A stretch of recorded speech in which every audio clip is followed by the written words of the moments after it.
All right, let's dive right in. Today, we're unpacking a really insightful report from Virtualization Options LLC. They're a Colorado-based advisory group that's all about making complex technology understandable for executives. And our topic is a big one: large-scale server virtualization migration. Now, as this report makes super clear, this isn't just some IT line item. Nope. This is a strategic business decision that can fundamentally reshape what your company is capable of. So, let's get into it. So, let's start with a really direct question. Think about your company's digital foundation, the core platform everything runs on.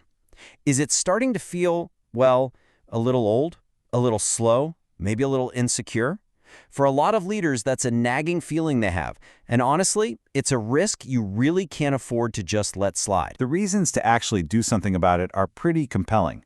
The report really boils it down to four main drivers.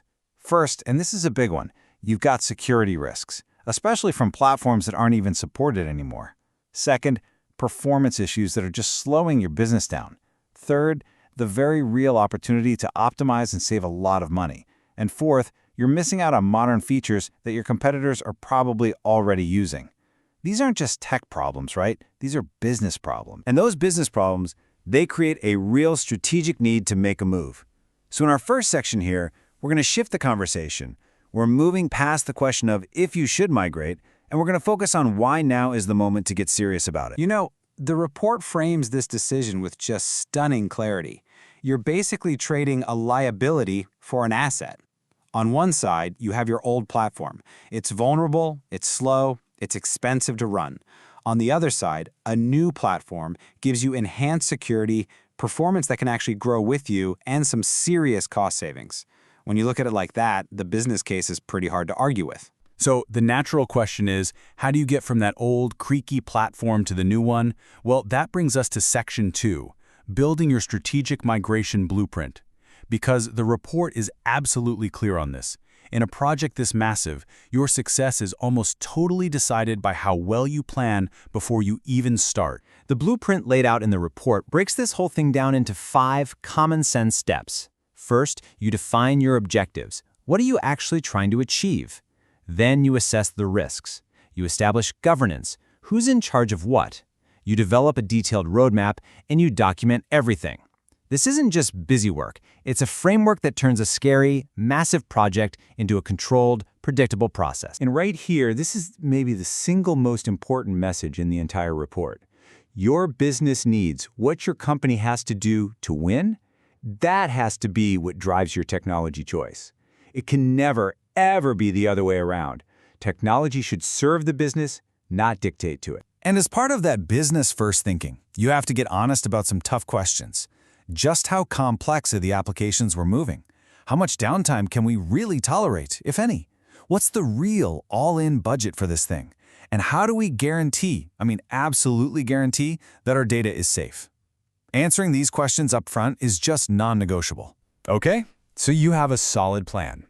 That brings us to Section 3, Execution and Safeguards.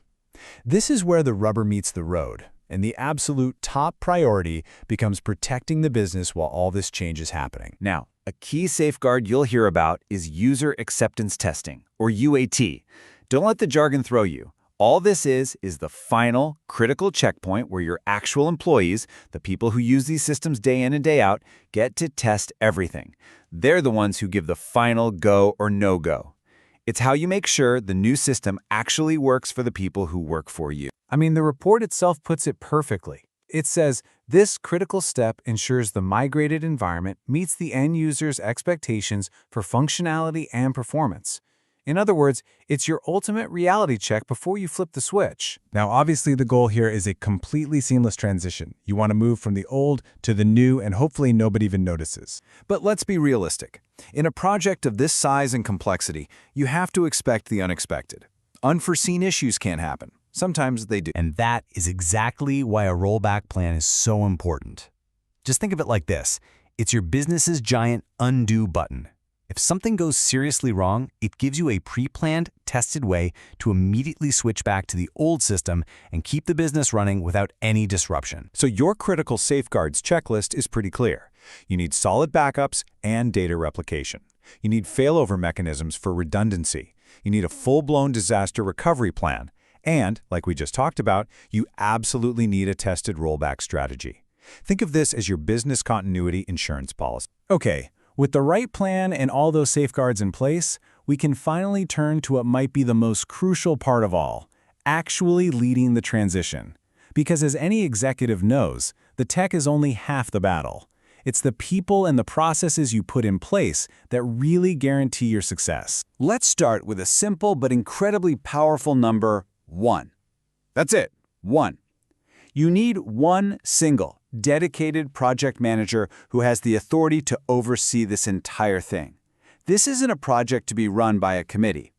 One person means clear accountability and a single point of leadership, and that is absolutely vital. And that project manager, they lead a team where every single person has a clearly defined role. You've got your technical specialists handling the nuts and bolts, your application owners making sure their software still works perfectly, and your security experts making sure everything is locked down tight. When everyone knows exactly what their job is, the whole project just runs that much smoother. At its heart, this is a change management project, and success really rests on 3 pillars.